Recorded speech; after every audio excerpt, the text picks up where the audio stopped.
ରାମଦେବଜୀଙ୍କ 7ଟି ସହଜ ପ୍ରାଣାୟାମ। ରାମଦେବଜୀଙ୍କ ନିର୍ବାଚିତ ଯେଉଁ 7ଟି ସହଜ ପ୍ରାଣାୟାମ ଦ୍ୱାରା ଯେଉଁ ସବୁ ରୋଗ ଆରୋଗ୍ୟ ହୁଏ। ଭସ୍ତ୍ରିକା ପ୍ରାଣାୟାମ। ସର୍ଦ୍ଦି କାଶ ଏଲର୍ଜି ଶ୍ୱାସରୋଗ ଦମା ଶ୍ଲେଷ୍ମା ସାଇନସ୍ ସହିତ ଯାବତୀୟ କଫ ରୋଗ ଭଲ ହୁଏ। ହୃଦୟ ମସ୍ତିଷ୍କ ସୁସ୍ଥ ରହେ।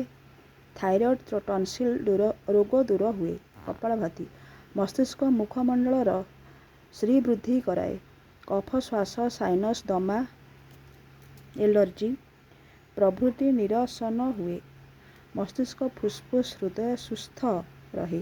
ଏହା ବ୍ୟତୀତ ମୋଟାପଣିଆ କିଡନୀ ଡାଇବେଟିସ୍ ଅମ୍ଳପିତ୍ତ ଗ୍ୟାସ୍ ଓ କୋଷ୍ଠକାଠିନ୍ୟ ଦୂର ହୁଏ। ନିୟମିତ ପ୍ରତିଦିନ 5 ମିନିଟ୍ କରି ଏହି ପ୍ରାଣାୟାମ କଲେ ଆମାଶୟ ଯକୃତ ଅନ୍ତ୍ର ଅଗ୍ନାଶୟ ପ୍ଳୀହା ପ୍ରୋଷ୍ଟେଟ୍ ଓ କିଡନୀ ରୋଗରୁ ଆରୋଗ୍ୟ ମିଳିଥାଏ। ଅନୁଲୋମ ବିଲୋମ ସନ୍ଧିବାତ କଫବାତ ଆମବାତ ଗଣ୍ଠିବାତ ସମସ୍ତ ପ୍ରକାର ବାତରୋଗ ସ୍ନାୟୁ ଦୁର୍ବଳତା ମୂତ୍ରରୋଗ ଶୁକ୍ରକ୍ଷୟ ଅମ୍ଳପିତ୍ତ ଧାତୁରୋଗ ଶୀତ ପିତ୍ତ ସମସ୍ତ ପିତ୍ତରୋଗ ସର୍ଦ୍ଦି ଜ୍ୱର ଧଇଁପେଲା କାଶ ପୁରାତନ ଶ୍ଲେଷ୍ମା ଟନସିଲ୍ ସାଇନସ୍ ଇତ୍ୟାଦି ରୋଗ ଦୂର ହୁଏ। ବାହ୍ୟ ପ୍ରାଣାୟାମ ସ୍ୱପ୍ନଦୋଷ ଧାତୁ ବିକାର ଓ ଦ୍ରୁତ ପତନ ପେଟ ରୋଗରୁ ଆରୋଗ୍ୟ ମିଳେ। ଭ୍ରାମରୀ ପ୍ରାଣାୟାମ ଉତ୍ତେଜନା ଉଚ୍ଚ ରକ୍ତଚାପ ହୃଦରୋଗ ଏହି ରୋଗ ଗୁଡ଼ିକରୁ ମୁକ୍ତି ମିଳେ।